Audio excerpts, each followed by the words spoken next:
Drake, it is no surprise. Texas Tech once again dominates in the transfer portal. Yeah, what's new, man? And look, I said this on my show. If I was doing my job right, if I was really good at my job, I would be talking about Texas Tech every second, every segment, every minute because of what they're doing in football right now that is revolutionary for the Big 12. What's wild is their NIL budget is completely stacked, and they're competing against some of the biggest names in college football, like Indiana or Texas A&M, even Auburn, who's got a huge investment into the transfer portal and NIL. But Texas Tech is above the Michigans, Alabamas, Oklahomas, Tennessees. TJ, Texas Tech is above Oregon, USC, Florida, Florida State, all of them, Georgia even, in the transfer portal this year. Their commitment is astounding. It is revolutionary. It is different for the Big 12 Conference. Now, if you ask 24/7, due to the way they weight their composite, Oklahoma State is a little bit higher. They are actually the number 7 team in America in the transfer portal, whereas Texas Tech sits at number 10. The reason Tech is at 10, and here's where we get into the semantics of this whole thing, is they took 21 commits to Oklahoma State's 53. So because Oklahoma State took so many, they're weighted differently. But if we actually look at this based on the average talent level, the players Texas Tech brought in, they're a top 5 transfer portal class in the country, and that's still competing with schools like LSU that brought in 40 commits, Ole Miss, 29 commits that are also in that top 5. TJ, what Texas Tech is doing is brand new for the Big 12.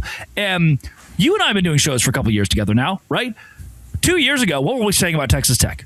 What were we, after I think they lost to Washington State in one of those seasons. Do you remember the things we were saying about Texas Tech? Like maybe we were talking about McGuire on the hot seat, weren't we?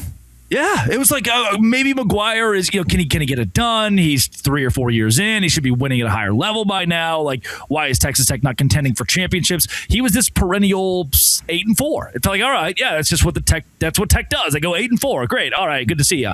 Now, TJ, fast forward a year, fast forward 8 months. And this is a juggernaut in college football. Texas Tech's going to shock a lot of people across the sport this year. You need to know. You need to know right now. Buy Texas Tech. Buy the stock immediately. We talk about the portal.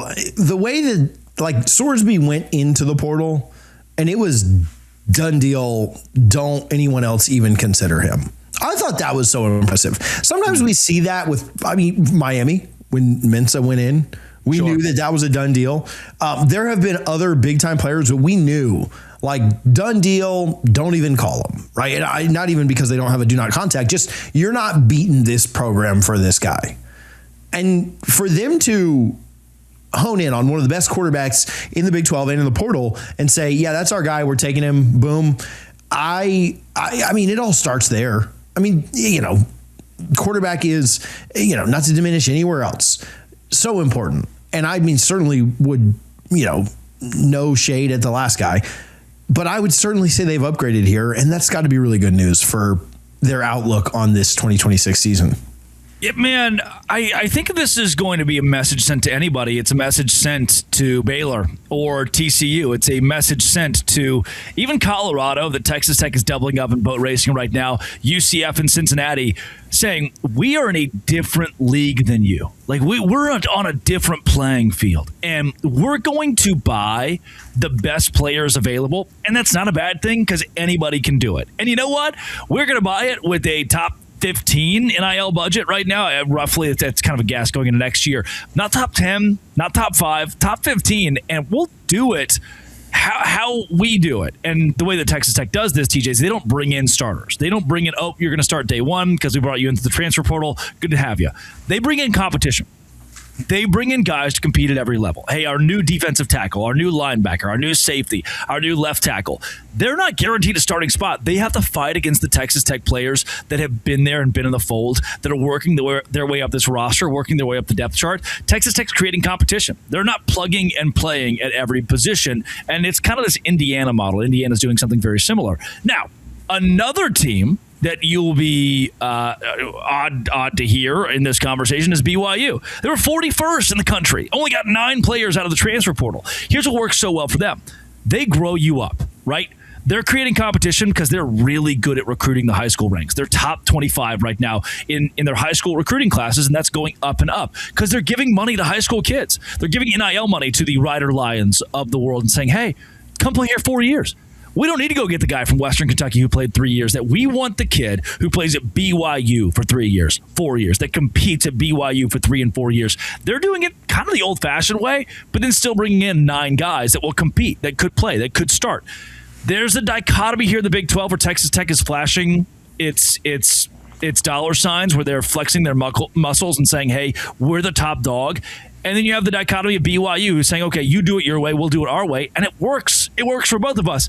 Then, TJ, again, you have Baylor, you have Cincinnati, you have UCF, you have Colorado or Utah going, oh, how do we compete like that NIL-wise? Yeah. What's so interesting to me about Texas Tech? Well, no, I'll get your take on this. Do you think, because so many people look at Cody Campbell and they look at Texas Tech paying a softball player $1 million. Not that she's not, worth it for how good she is, but They look at the basketball, they look at football, they look at and they give them that moniker of, well, you're only winning because you paid for the team. Like Ohio State's kids are playing because they love the color scarlet, or, Oregon's kids are playing just because Nike's the coolest brand to them, or just whatever, right? Kids chose to go to Tuscaloosa, Alabama for years just because that's a bustling town that looks great in the fall. I'll take that back. It is a really nice town in the fall. No shade to the city and the scenes of Tuscaloosa, but I think the biggest problem that people have is that Texas Tech isn't supposed to be in that conversation, right? We're comfortable. Like, we understand Miami spending money, right? Like, we understand the bad boys of the 80s. We understand Catholics versus convicts. Miami spends money. Oh, of course Miami does, right? Oregon spends money. Well, they got Phil Knight, so of course they did. It's not a problem. Ohio State spends money. Well, of course they spend money. Columbia, like that Midwest. Yeah, we don't have a problem with that. We got to Texas, even Texas, in the same state. We don't have a problem with any of those. Texas A&M, now you're in the SEC, that's fine. But when a team that kind of upsets the mold, that's where I think people have the biggest problem. And it's so funny to watch people say, well, they just bought their team. Like every team in the playoffs didn't buy their team. Heck, like some of the teams in the playoffs didn't or some of the teams out of the playoffs did. Like Florida State bought their team. Now, they weren't very good. It was a bad ROI. Florida won 4 games. They bought their team. And so it's so funny to me to hear people say that about Texas Tech, because again, so does everyone else. Now, some of them invest poorly. Some of them spend, you talked about Baylor getting a DJ Lagway. Yeah, when Florida was paying him $4 million last year, that was a bad return on investment. Like, that was a bad investment. But they bought it. Like, they bought that 4-8 team, bought and paid for. So it's so funny to me when people, Texas Tech, they just buy their team. Buddy, so does everyone else. And does Texas Tech have more than a lot of programs out there? You said top 15. Yeah, that would put them ahead of 120 other programs. Yes, they do. But, man, they're not number one, So anyway, there's my soapbox, my rant for the day. Well, yeah, and I'll send us out with this. Indiana, man, there at the very end, going to that Miami game, it was, NIL and reinvestment. Like, wait, no, not exactly. Like, surely Kurt Signetti is stealing plays. Like, what? Yeah, he's got radio to the other sideline. He's stealing signals. He's stealing plays. It's the only way. They've got access to opposing teams' practice film. They have access to their play charts, their play sheets. They're like, no. Sometimes, Texas Tech can just be really good. The investment can just be really good. For Indiana, they can just be really good. And we're overlooking that because we're scared. Because Alabama's scared. Georgia's scared. And I know there are Georgia fans like, we're not scared. I'm not scared.